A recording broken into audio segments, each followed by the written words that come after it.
సందర్భం వచ్చిన ప్రతిసారి తన రాజకీయాల గురించి గొప్పగా చెప్పుకునే ఏపీ సీఎం చంద్రబాబు మరోసారి తన గురించి తానే పొగుడుకున్నారు.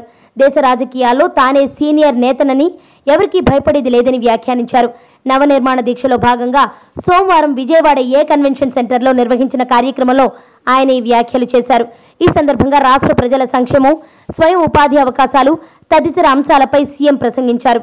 గుంటూరులో కాంగ్రెస్ సభ గురించి ప్రస్తావిస్తూ నిన్నగాక మొన్నొచ్చిన రాహుల్ గాంధీని చూసి తాను భయపడటం ఏంటని ప్రశ్నించారు. తానెవరికి భయపడే వ్యక్తిని కాదని స్పష్టం చేశారు. ప్రత్యేక హోదా గురించి గుంటూరులో సభ అయితే పెట్టగలిగారు గాని హోదాలో ఏముందో మాత్రం స్పష్టంగా చెప్పలేకపోయారని కాంగ్రెస్ నేతలను ఉద్దేశించి చంద్రబాబు అన్నారు. రాష్ట్ర విభజన సమయంలో జరిగిన నష్టాన్ని భర్తీ చేయాలని కేంద్రాన్ని కోరుతున్నామని చెప్పారు. ప్రధాని మోడీని, కేంద్రంలో ఉన్న ఎన్డీఏను తాము గౌరవిస్తామన్నారు. ఈ కార్యక్రమంలో సివిల్ సర్వీసెస్ పరీక్షలో ఉత్తీర్ణత సాధించిన 21 మంది అభ్యర్థులను సీఎం సన్మానించారు. వారిలో 2 అభ్యర్థులు తమ అనుభవాలను పంచుకున్నారు.